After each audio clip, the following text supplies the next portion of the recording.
சமூகத்தை முன்னேற்றம்னா கல்வி, வேலைவாய்ப்பு, தொழில் வளர்ச்சி, விளையாட்டு எவ்வளோ வாய்ப்புகள் இருக்குது. அதன் மூலமாக நம்ம முன்னேறணும். சமூக மக்கள் இன்னும் அடித்தட்டு தான் வாழ்ந்து கொண்டு இருக்காங்க. சமூக மக்களை முன்னேற்ற வரை எங்களோட பயணங்கள் தொடர்ந்து கொண்டே இருக்கும். இளைஞர்கள், தேவேந்திரகுல வேளாளர் சமூக இளைஞர்களுக்கு இன்னொரு கோரிக்கை வைக்கிறேன். எல்லாருமே பார்த்தீங்கன்னா 10 போட படிச்சுட்டு அதுக்கப்புறம் யாருமே படிக்க மாட்டேங்காங்க. ரொம்ப கஷ்டமாக இருக்குது. நீங்களாம் பாதுகாப்பாக இருக்கணும்னு தான் நாங்கள் உங்களை படிக்க வைக்கணும் அப்படிங்கிறதுக்காண்டி தான் நாங்கள் சிறைக்கு செல்கிறோம். எதுக்காண்டி நாங்கள் போராடுறோன்னு கூட இன்னும் தெரியாமல் நிறைய பேர் இருக்காங்க. நாங்கள் ரவுடி கிடையாது, கட்ட பஞ்சாயத்து கிடையாது, சமூகத்தின் விடுதலைக்காண்டி போராடிக்கிட்டு இருக்கோம். தனி நபரை கொல்லணும்னு எங்களோட இலக்கே கிடையாது. எங்கள் மக்கள் எங்கெல்லாம் அடிபட்டுறாங்களோ அங்கெல்லாம் எங்களோட கால்கள் பயணிக்கும்.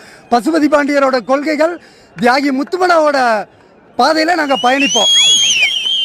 இளைஞர்கள் தயவு செஞ்சு என்னை பின்பற்ற இளைஞர்கள் யாரும் மது அருந்தக்கூடாது, போதை பழக்கத்துக்கு அடிமையாக கூடாதுன்னு